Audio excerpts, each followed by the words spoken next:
We're going to go ahead and put together a filter. Each filter kit comes in a bag just like this. On the back of the bag has a diagram and instructions on how to assemble, and on the front of the bag you'll see the name and some information about all of the contaminants that the filter removes. So this is a sealed Ziploc bag. All the parts, I've gone ahead and put them out on the table. And then the bucket is something you're going to source locally in country. Obviously it's a little bit difficult to travel with something of this size, especially in quantity. So we've got a typical 5-gallon plastic bucket. It doesn't have to be exactly like this, it's just a strong plastic receptacle for the dirty water to go inside. And we'll head down and get started. The first piece is a drill bit that comes in the kit. This is 13/16 of an inch, and it's the perfect size for the hole that we need. We're going to make the hole about 1.5 inches up from the bottom of the bucket. This is so that any sediment that is in the dirty water will go below the hole instead of unnecessarily coming into the filter. And also we're going to need a little bit of space for our hand as we put this together. So about 1.5 inches up from the bottom of the bucket, we go ahead, and if you have a drill, it's obviously going to be very easy. If you don't have a drill, you can just use your hand and just turn and turn until you make the hole. Once you've done so, the first piece is going to be this male fitment, and you'll see it's meant to be just the right size there, but so there's no leakage from around there, we have these 2 washers, and there's a narrow or beveled side to these washers. That side goes towards the hole, and this is to prevent leakage out of the bucket. So the first one, press on here, this goes into the hole, and then on the inside we have the narrow side that goes towards the hole. Now in order to get that on, we use the nut, which you then will turn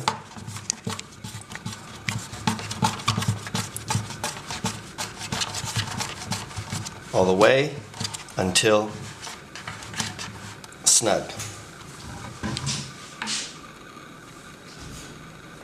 Next is the down tube.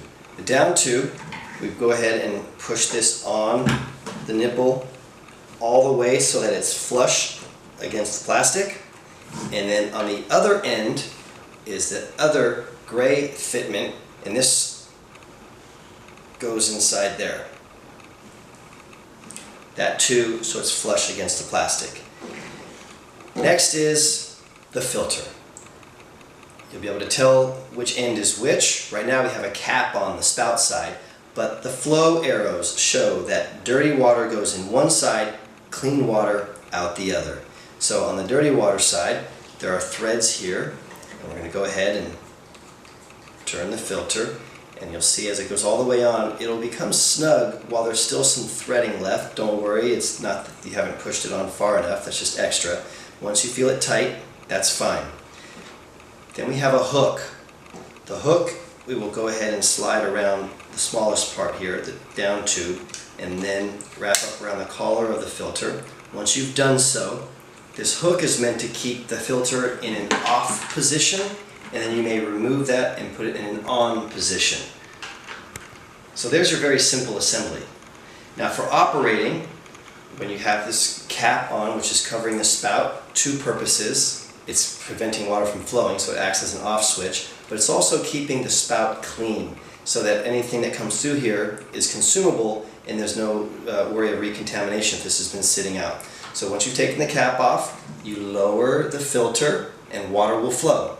And as you raise the filter above the water line, water will stop flowing. So the hook, as you rest it on the lid or on the rim, you're going to be turning the filter off. And as well, the cap helps you do the same thing. So that's how simple the assembly is, which is what it's meant to be. Because you have in these environments, people may not be as familiar with things like this, so the more simpler something is, the more likely they're going to use it. Now, the filter is also designed to last for 1 million gallons, and that could be for 5+ years of daily use. So, inside this filter, there's a membrane of fibers that acts as a net, and it's going to be holding back all of these contaminants in the water source. So in order to keep the filter lasting for its full life expectancy, you have to maintain the filter.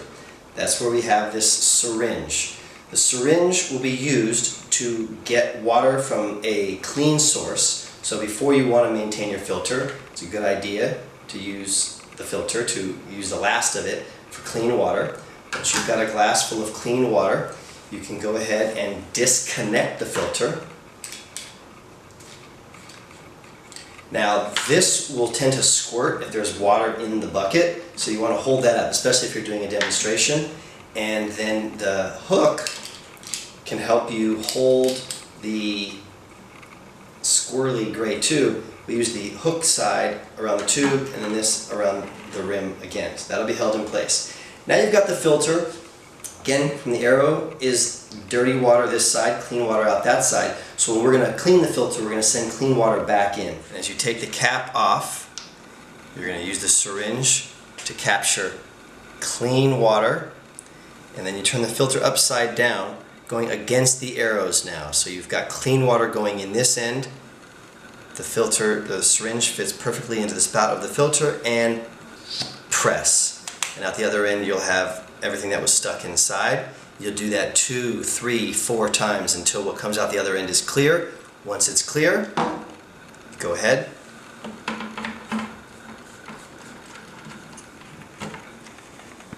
Put the filter back together.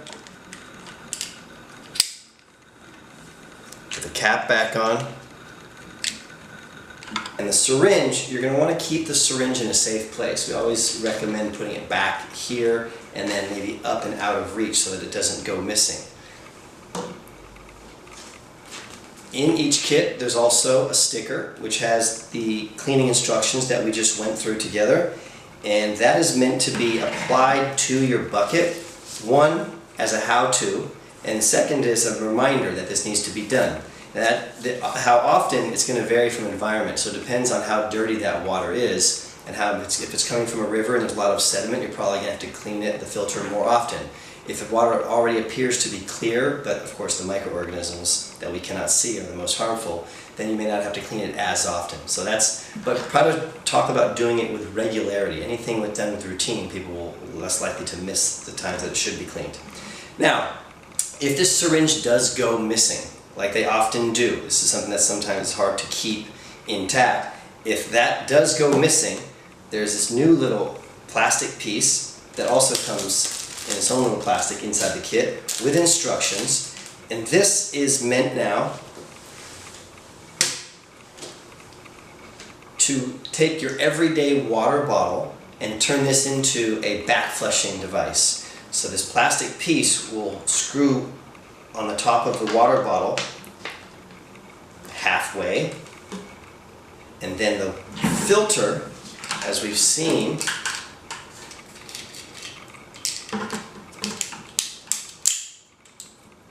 we're going to go ahead and hang this gray tube up the very same way we did before. The cap that's on the filter is the same size as the cap to a water bottle, so if this cap goes missing, it's pretty easy to replace. But also, it fits in the other half of this plastic water bottle.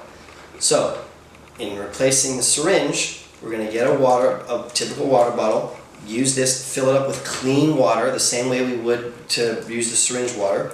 If you have enough water in here, you fill this up with clean water, and then put the spout side all the way, and then the same thing. Against the arrows, clean water, flushing out. Push it out this way. Once you've done so, you may remove the filter and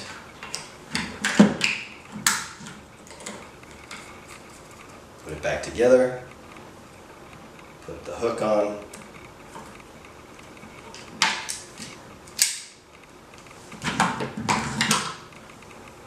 Along with your cap. And there you go.